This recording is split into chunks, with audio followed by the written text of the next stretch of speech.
trazer pra gente as informações do Furacão, falando, né, desse final da sequência invicta de 10 partidas do Rubro Negro no Brasileirão. Uma ótima tarde pra você, Vincenzo.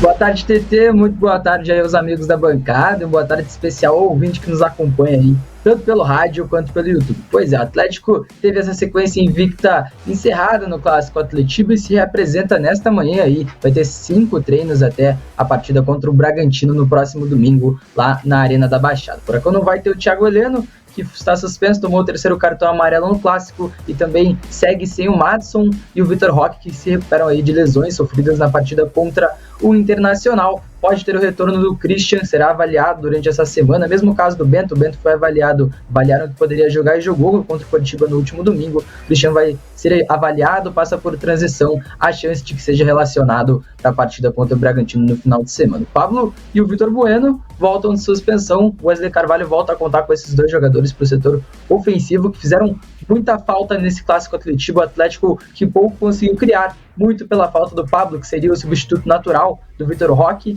e o Vitor Bueno, que também estava suspenso nessa partida. E esse Atletiba então encerrou aí uma sequência de 10 partidas sem perder do Atlético no Campeonato Brasileiro desse ano. A sequência era a 4ª melhor da história do Furacão no Brasileirão de pontos corridos, ficava atrás da de 2004, com 18 jogos sem perder, e de 13 jogos sem perder em 2013 e em 2019. Em 2013 até o Atlético sai de uma posição muito ruim na tabela e chega à 3ª colocação no Campeonato Brasileiro, aí logo depois de subir da Série B, né? Então, uma sequência muito importante também. Essa desse ano, 10 jogos sem perder, já era a 4ª melhor da história dos pontos corridos do Furacão aí no Campeonato Brasileiro. O Furacão não perdia desde 9 de julho contra o Fortaleza lá no Castelão. Naquela ocasião, o Atlético utilizou um time misto, porque era o jogo que precedia aí o jogo da volta das quartas de final da Copa do Brasil contra o Flamengo. E aí, desde a partida contra o Fortaleza, o Atlético venceu o Internacional, o Flamengo, o Cuiabá, o Vasco e o Bahia, e empatou com o Santos, com o Cruzeiro, com o Goiás, com o Fluminense e com o Atlético Mineiro. Esses 3 últimos jogos contra Goiás, Fluminense e Atlético Mineiro foram seguidos, inclusive geraram muitas críticas aí ao Wesley Carvalho, mesmo que o time continuasse invicto. Nesse período de 10 jogos de invencibilidade, o Atlético marcou 19 gols, então quase 2 gols por partido, que é uma média muito legal, e teve um aproveitamento de 66% também, muito alto, um número muito bom. E o Vitor Roque foi o artilheiro aí dessa sequência de 10 jogos com 4 gols marcados. Além do Roque, o Pablo, o Eric, o Vitor Bueno, o Alex Santana e o zagueiro Kaká marcaram aí 2 gols cada um. O Christian, o Madison, o Fernandinho, o Bruno Zapelli e o Agostinho Canóbio marcaram 1 gol cada um desses 19 que o Furacão marcou. O Furacão que sofreu apenas 9 gols nesses 10 jogos, menos de 1 por partida. E essa sequência foi encerrada aí neste último domingo contra o Coritiba. E o fato interessante é que o Atlético iniciou esses 10 jogos sem perder na 11ª colocação, então na parte de baixo da tabela, com 20 pontos, e termina essa sequência na 8ª posição,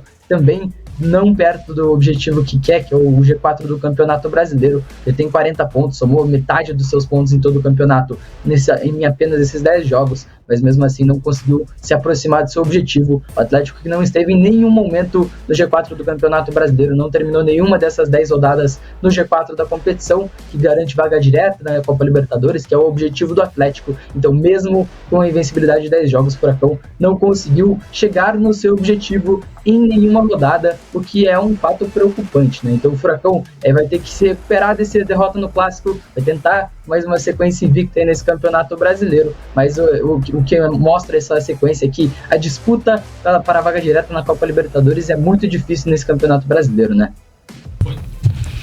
E cada vez fica mais complicada com as rodadas passando, né, Linhares? E vai ficando cada vez mais difícil. O Atlético, porque o Vincenzo até tocou nessa sequência invicta aí, o Rogério Coelho até fala aqui, né, que foi uma sequência invicta um pouco mentirosa, porque foi com 5 empates e 5 vitórias, né? É claro que é melhor você empatar 5 do que perder 3, né, e tal. Mas assim, foram 15 mais 5 pontos, foram 20 pontos numa sequência de 10 jogos sem perder, né? Se você olhar bem, é uma média de 2 pontos por jogo, um aproveitamento que não é ruim, né? Não. Mas nesses empates aí o Atlético deixou escapar algumas vitórias, né? Principalmente contra Galo, contra Cruzeiro, né? Contra o Fluminense, tudo bem, o empate veio até de maneira heróica, porque tava jogando com a menos fazia tempo, desde o começo do primeiro tempo. Mas são empates que incomodaram o torcedor no geral. Que vão fazer eles começaram falta lá no fim, a criar essa restrição, inclusive ao Wesley Carvalho, muito por conta, não só da eliminação da Libertadores, mas esses empates em casa, jogos que era pra vencer e que se tornaram muito difíceis. Não, e até o jogo próximo jogo contra o Internacional, Linha, se o Atlético não consegue fazer aquele golzinho no final, a torcida teria caído em cima do Wesley Carvalho. Não, e até a vitória contra o Flamengo e depois a vitória contra o Inter, era uma sequência de 8 partidas sem perder, mas eram 3 vitórias e 5 empates, né? Exatamente. Então na contabilidade era uma sequência invicta, mas de pontuação baixa, metade dos pontos disponíveis. Então, assim, ganhou 5 mais 6, 11, né? Em 8 jogos, né? 11 não. Não, são 14, né? Um pouco mais da metade. 14. Porque seriam 24 pontos, É um pouco mais da metade. Ganhou 6 mais 5, 11. Mas ganhou 3, cara. 3, exato. 3, 9. 14. 3 e 5 empates, né? Só que o problema... Melhorou quando ganhou essas 2 últimas aí, do Flamengo e do Inter, Claro. Né? É que o Atlético, ele... Tava ganhando em jogos em que praticamente todo mundo lá da frente estava ganhando. E daí isso acabou complicando muito o Atlético entrar e se consolidar no G4 ou no G6.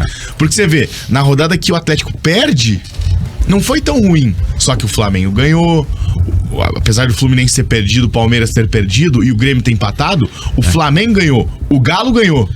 E daí o Atlético desceu de posição. Mas o Palmeiras perdeu, mas perdeu pro Bragantino, né? Que é o próximo Atlético, eram dois que não podiam... O melhor era empatar esse jogo, né? Agora, na verdade, assim, o que acontece na análise dessa semana do Atlético e a análise muito negativa do Atlético nessa semana é porque perdeu o Atletiba, né? Então, assim, a derrota no Atletiba tá tendo um peso muito maior do que os 10 jogos que ficou sem perder nessa avaliação aí do momento. E até o torcedor tá muito irritado, desconfiado do potencial, da capacidade do Atlético brigar mais lá no alto, lá em cima. O Atlético vai ter uma sequência muito dura agora. Sim. Ele tem que ganhar do Bragantino em casa para recuperar esses pontos aí, porque assim... O Atlético perdeu pro Coritiba a lanterna do campeonato. É clássico, tem toda a mística do jogo e tal, mas se você for levar em conta o momento dos dois times, né, era um resultado que o Atlético não podia sofrer. Sim. Na contabilidade dele nessa briga de chegar lá na Libertadores, né? Era um jogo em que o Atlético vinha num momento muito melhor, o Coritiba em baixa, 8 derrotas consecutivas, né? O Atlético 10 jogos sem perder, né? E um momento muito diferente de um e de outro, só que a impressão dentro do campo é que quem estava invicto a 10 jogos era o Coritiba e quem estava sofrendo 8 derrotas seguidas era o Atlético, né? Pelo que os times jogaram ali no campo. Olinha, você acha que esse sentimento do torcedor seria amenizado se o Atlético perdesse para, sei lá, o América Mineiro, lanterna da competição, com 8 derrotas seguidas? Não, seria diferente, né? A avaliação, a análise seria diferente de você perder o Atletiba. Por quê? Por causa da rivalidade, de tudo, sim, né? O peso seria igual, assim, em termos de pontuação, na frieza dos números, sim, né? Mas eu acho que o que machucou muito o torcedor do Atlético foi perder pro Coritiba, né? Como machucaria muito o torcedor do Coritiba se tivesse perdido o jogo no Couto Pereira, né? Acumulado a 9ª derrota consecutiva e recorde negativo histórico, e sacramentado cada vez mais aí o risco de rebaixamento, né? Então, assim, esse jogo teve esse ingrediente, né? Dos dois times chegarem num momento assim, o Atlético buscando uma identidade ainda no campeonato, eu acho, com o Wesley Carvalho, que ele não achou, né? A verdade é essa, quando o Atlético perdeu ali o Paulo Turra, o Felipão, ele tinha um trabalho, né? Tinha uma linha, uma diretriz.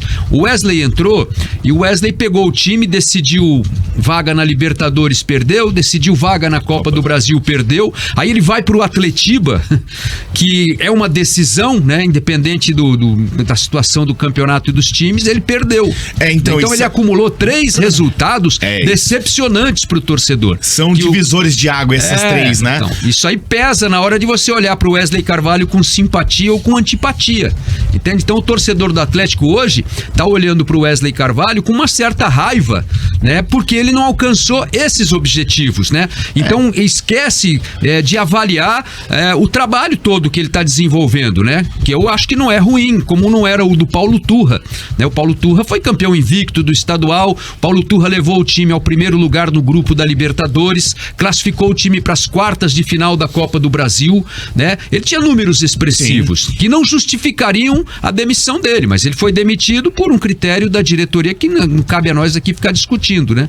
Agora, o Wesley é outra situação, ele está sendo mantido no cargo, a torcida está cobrando a presença de um novo treinador, né? De mais peso, de mais nome, de mais grife, para ver se o Atlético, e não sei se resolveria, né? Trazer, por exemplo, o Mano Menezes para treinar o Atlético, não sei se o Mano faria um trabalho melhor ou colocaria o Atlético numa posição melhor, teria classificado na Copa do Brasil, na Libertadores. E trazer em um momento que muitas vezes é decisivo, porque o Atlético precisa dessa vaga para Libertadores, e você traz alguém que não conhece nada do clube para que ele se encaixe no clube e para que ele inicie um trabalho do zero, faltando, sei lá, 10, 15 rodadas. E aí é um grande problema, porque daí pode dar errado. Assim, vou dar um exemplo aqui, bem claro, o Felipão.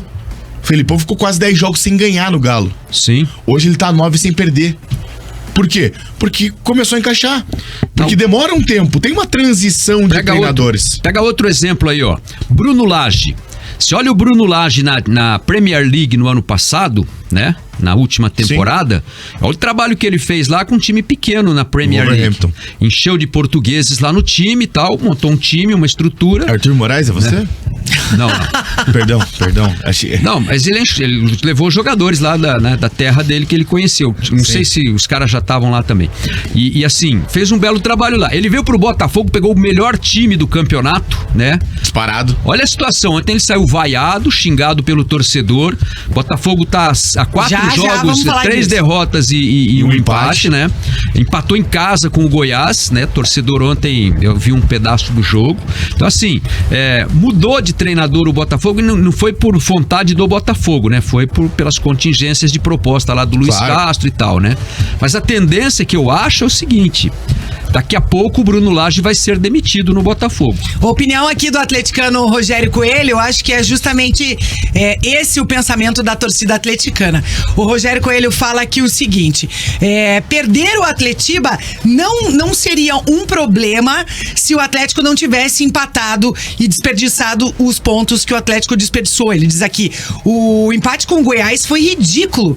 Ele até fala, o Atlético tava, diversos jogos o Atlético tava ganhando e perdeu ou empatou. Mesmo perdendo o Atletiba, o Atlético estaria no G4 se não tivesse desperdiçado essas oportunidades, como diante do Goiás, teve uma no primeiro reservas turno, do Grêmio, na Arena da Baixada. Turno, se não me engano, foi o último jogo do Paulo Turra, foi contra o América Mineiro. Que o Atlético abre 2-0 e leva 2 gols no final do jogo. Então eu acho assim, com o Palmeiras em casa, o Palmeiras reserva. Claro, nenhum torcedor atleticano gostaria de perder o clássico, ninguém quer perder clássico, mas falando em termos de importância de pontuação, os pontos que o Atlético deixou de conquistar na Arena da Baixada são mais cruciais para não estar no G4 no dia de hoje. Com certeza. Acho que o Atlético... Fala, Vincenzo. Só nesses jogos que vocês comentaram já são pelo menos 5 pontos que colocariam o Atlético na vice-colocação do Campeonato Brasileiro, né? Então o Atlético não estaria só no G4, mas na vice-colocação, e tem mais jogos como esse exemplo. O jogo do Santos contra o Santos na Vila Belmiro é um exemplo também. O Atlético sai na frente, joga melhor, depois recua excessivamente, toma empate no final do jogo. Então assim, são jogos que o Atlético perde pontos. O Wesley Carvalho falou disso na semana passada, e assim, poderia ser vice-líder do campeonato, quiçá beliscar ali o Botafogo, chegar próximo do Botafogo, que também entra numa crise agora. Então, são muitos pontos perdidos nessa sequência, né?